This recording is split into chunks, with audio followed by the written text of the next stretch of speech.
आप सभी का steno for all YouTube channel और वेबसाइट पर बहुत बहुत स्वागत है। अब एक एक शब्द को चेक करने के झंझट से मुक्ति पाएगा। स्टेनो फॉर ऑल आपको देता है स्वतः मूल्यांकन की सुविधा। किसी भी पुस्तक किसी भी गति पर आप इंग्लिश या हिंदी में ऑडियो सुनने के पश्चात, डिक्टेशन सुनने के पश्चात अपनी गलतियों का मूल्यांकन प्राप्त कर सकते हैं। RSM SSB की तैयारी वाले छात्रों के लिए हमने एक विशेष पैकेज तैयार किया है जो कि बहुत कॉस्टली नहीं है। मैं समझता हूं कि सभी के बजट में आसानी से आ सकता है। 100 शब्द प्रति मिनट की गति के लिए सभी तैयार रहें।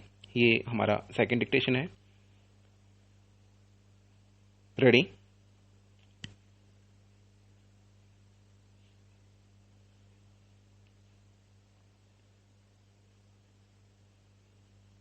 उसी भय से व्यक्ति मतांतरित होता है, जीवन मूल्यों को त्यागता है और कायर बन जाता है। मैं मरवे को बिसरत नाहिन तिहि चिंता तनुजारा। गुरुजी अपनी वाणी एवं कार्य से ऐसे समाज की रचना कर रहे थे जो सभी प्रकार की चिंताओं एवं भय से मुक्त होकर धर्म के मार्ग पर चल सके। गुरुजी का संपूर्ण जीवन धर्म, अर्थ, काम, मोक्ष के पुरुषार्थ का सर्वोत्तम उदाहरण है। उन्होंने सफलतापूर्वक अपने गृहस्थ जीवन में अर्थ और काम की साधना करते हुए अपने परिवार और समाज में उत्कृष्ट मानवीय मूल्यों का संचार किया। धर्म की रक्षा के लिए उन्होंने प्राणोत्सर्ग कर दिया। उनका दृष्टिकोण संकट काल में भी आशा एवं विश्वास का है। उन्होंने बताया, बलु होवा बंधन छूटे, सबहु किछु होत उपाई। गुरु तेग बहादुर जी के कृतित्व से सचमुच देश में बल का संचार हुआ। बंधन टूट गए और मुक्ति का रास्ता खुला। ब्रज भाषा में रचित उनकी वाणी भारतीय संस्कृति, दर्शन एवं आध्यात्मिकता का मणिकंचन संयोग है। गुरुजी का निवास आनंदपुर साहिब मुगलों के अन्याय एवं अत्याचार के खिलाफ जन संघर्ष का केंद्र बनकर उभरने लगा था। औरंगजेब हिंदुस्तान को दारुल इस्लाम बनाना चाहता था। कश्मीर बौद्धिक एवं आध्यात्मिक केंद्र होने के कारण मुगलों के निशाने पर था। कश्मीर के लोग गुरुजी के पास इन सभी विषयों पर मार्गदर्शन के लिए पहुंचे। गुरुजी ने गहन विचार विमर्श किया। कश्मीर सहित पूरे देश की परिस्थिति गंभीर थी, पर मुगलों के दारुल इस्लाम बनाने के क्रूर कृत्य को रोकने का मार्ग क्या था? एक ही मार्ग था कि कोई महापुरुष देश और धर्म की रक्षा के लिए आत्म बलिदान दे। उस बलिदान से पूरे देश में जन चेतना का जो ज्वार उठेगा, उसमें विदेशी मुगल साम्राज्य की दीवारें हिल जाएंगी। लेकिन प्रश्न था, यह बलिदान कौन दे? इसका समाधान गुरु तेग बहादुर जी के सुपुत्र गोविंद राय जी ने कर दिया। उन्होंने अपने पिता से कहा, इस समय देश में आपसे बढ़कर महापुरुष कौन है? औरंगजेब की सेना ने गुरु जी को 3 साथियों समेत कैद कर लिया। सभी को कैद कर दिल्ली लाया गया। वहां उन पर अमानुषिक अत्याचार किए गए। इस्लाम स्वीकार करने के लिए उन पर शिष्यों सहित तरह तरह के दबाव बनाए गए। धर्मगुरु बनाने एवं सुख संपदा के आश्वासन भी दिए गए, पर वे धर्म के मार्ग पर अडिग रहे।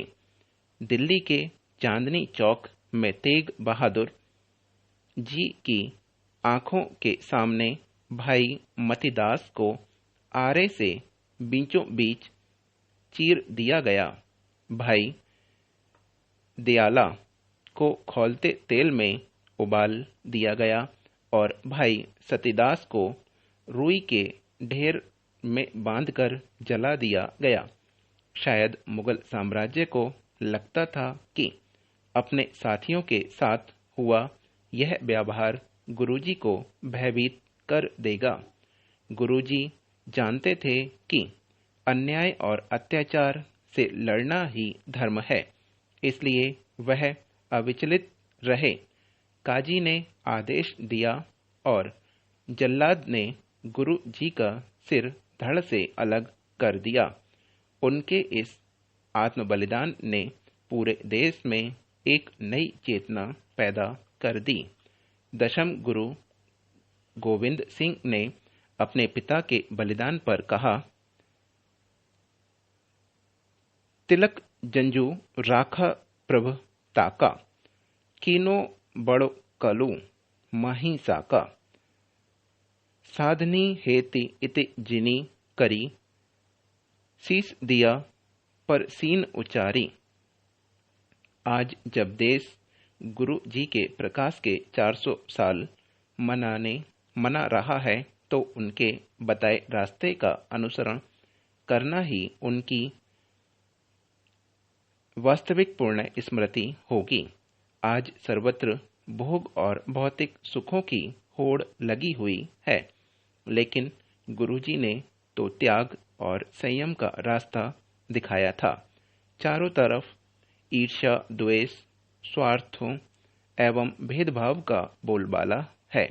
गुरुजी सृजन, समरसता और मानव के विकारों पर विजय पाने की साधना की चर्चा करते हैं। यह गुरुजी के साधनामय आचरण का ही प्रभाव था कि वह दिल्ली जाते हुए जिस जिस गांव से गुजरे, वहां के लोग आज भी तंबाकू जैसे नशे की खेती नहीं करते। कट्टरपंथी एवं मतांध शक्तियां आज पुनः विश्व में सिर उठा रही है। गुरुजी ने त्याग, शौर्य और बलिदान का मार्ग दिखाया। मानव जाति परिवर्तनशील नए पड़ाव में प्रवेश कर रही है। ऐसे समय में गुरु जी का पुण्य स्मरण तो यही है कि उनके मार्ग पर चलकर उस नए भारत का निर्माण करें जिसकी जड़ें उसकी अपनी मिट्टी में सिमटी हों। बचपन में एक कथा पढ़ी थी। एक नाविक था। नाविक बहुत गरीब था। एक दिन वह भीषण समुद्री तूफान में फंस गया।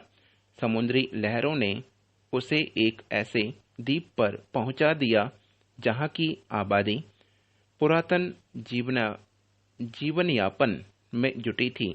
नाविक आधुनिक तौर तरीकों से परिचित था। उसने द्वीप और उसके लोगों के जीवन की काया पलट करके रख दी। उस द्वीप के लोगों ने उसे अपना नायक मान लिया। इस कथा का सार यही था कि कभी कभी कोई संकट आपके जीवन की नियति को बदलकर रख देता है।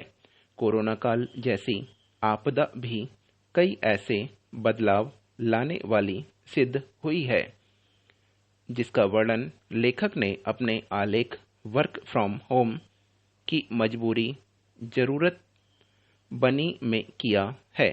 निसंदेह कोरोना संकट ने हमें कई दुश्वारियां दी हैं, लेकिन इसने घर से काम करने को लेकर भविष्य के कामकाज की एक नई आधारशिला भी रखी है।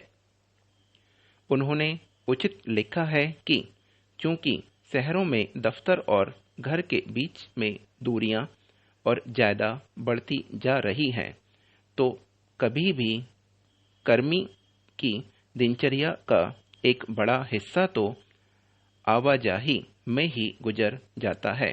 न केवल समय बल्कि इसमें ऊर्जा भी व्यर्थ व्यय होती है।